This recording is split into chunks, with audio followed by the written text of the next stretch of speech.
In a gourmet supermarket, a gang of strangely dressed youths entered the gourmet supermarket, all dressed in funny costumes, and proceeded to fill their trolleys with champagne, caviar, smoked salmon, and all the other luxuries in this gourmet shop, and then took pictures of themselves, went up to the checkout counter, handed the checkout woman a rose and a note, and then all walked out of the shop without paying.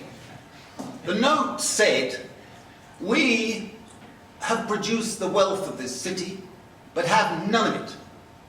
And we're taking this food and drink and are going to distribute it to the poor and the precarious people of Hamburg." Well, the gourmet shop mobilized the police, and they mobilized 16 police cars to chase this gang into the back streets of Hamburg, and also mobilized a big helicopter to search the whole of Hamburg to find them. Imagine the cost. Well, I'm delighted to say they were never caught. And they distributed the food, and not only did they distribute the food, but they took pictures of themselves doing so and put it on the web.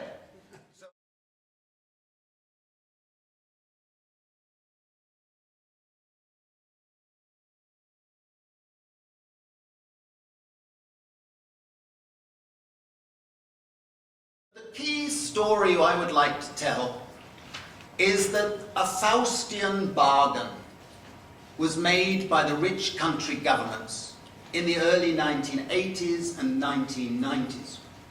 And the Faustian bargain went something like this. Essentially, with globalization and liberalization of capital markets and liberalization of economic systems, you threw open market economies to a whole new range of countries. And in the process, you were trebling the world's labor supply to market economies. And that nearly 2 billion extra workers came from countries whose wages and living standards were a tiny fraction of those in the rich countries. Globalization meant there would take place a convergence eventually between the rich and the poor, and it was hoped by those neoliberal economists that productivity would be higher in the wealthy countries and technological advances would be higher, etc., so we didn't have to fear too much. But many economists knew the reality that living standards of workers would have to start falling in the rich countries, long before the wages and benefits in the Chindia would rise towards some sort of convergence. So what was the Faustian bargain? The Faustian bargain was, we will introduce policies of labour market flexibility, because without doing that, labour costs would be too high in the rich countries, and the jobs would flood, and the capital would flood to the emerging market economies. And in return for the flexibility, which would be interpreted as promoting insecurity in various ways across our countries, we cannot allow wages and benefits to fall too fast, because it will be politically unsustainable. So the Faustian bargain was, in return for the flexibility and the liberalization, we would introduce various subsidies, various tax credits, and various state benefits that would prop up the precariat that was emerging. It would slow the decline of living standards.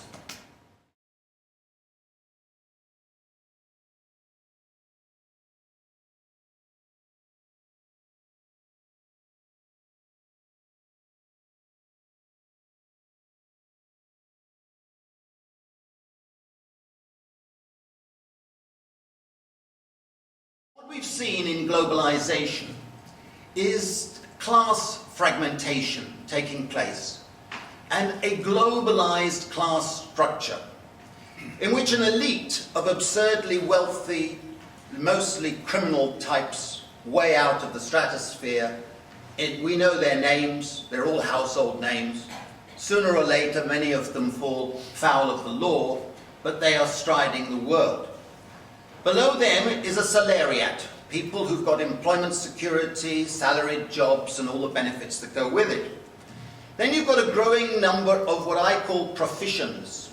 These are the consultants, the people who have bundles of competencies that they can trade on projects and move around. You don't have to feel very sorry for them, their lack of employment security. They're doing very well, thank you very much. Below them is the shrinking old working class. It's been dying for generations, it's withering, but the welfare states and the labour regulation systems of the 20th century was built for that group. And below them is the emerging precariat. And below them are the unemployed, and what I call a lumpen precariat, which is the underclass.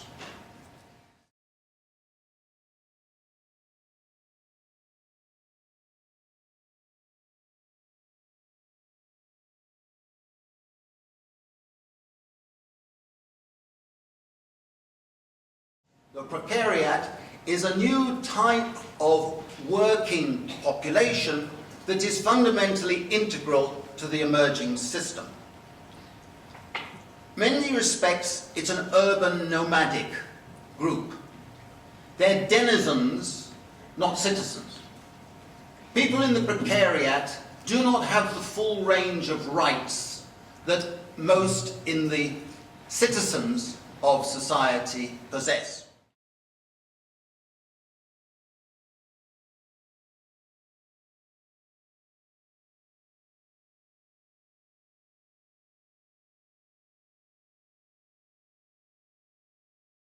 What we do know is that more and more people are having to do more and more activities that I call work for labour, that are not labour. If you don't spend 15% of your time every year learning new bags of tricks and calling it training, you risk suddenly becoming obsolescent. The changes taking place in the organising of occupations is such that you can risk becoming obsolescent at any time. But you also have to do far more work in networking, dealing with bureaucracies, dealing with all your financial affairs and so on. The amount of work for labour and work for living is enormous. And you can work it out pretty quickly, and I try and show that in the book, that the precariat has to do far more of work for labour and work for reproduction than the salariat or the people who are affluent near the top of the pile.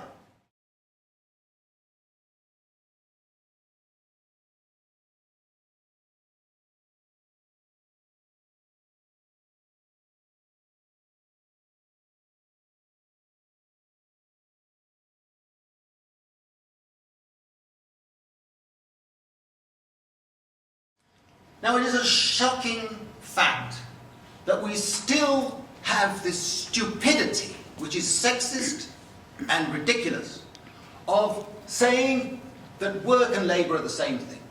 Our labour statistics do not give us any sense of the enormous amount of work done in society. There's an enormous amount of work that is not called work, but anybody from Mars or anywhere else would tell you that looking after people is work, that dealing with bureaucrats is work, that seeking some temporary job is work. And yet our statistics are useless. It is a shame on all of us who are dealing with these issues that we haven't managed to persuade people that this is not only sexist, because it typically treats most work done by women as not work. So you see newspaper stories, women must be pushed to go into work in order to have benefits. Well, what is it they've been doing? Of course they've been working. Now we know that, so why are our statistics and our politicians allowed to say the nonsense that they say?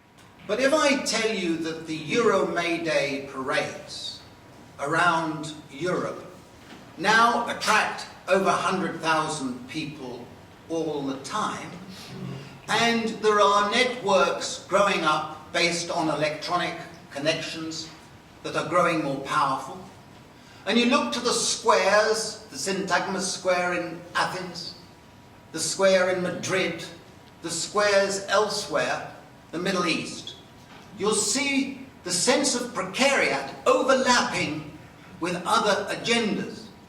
The indignados, the indignati, they're all coming together.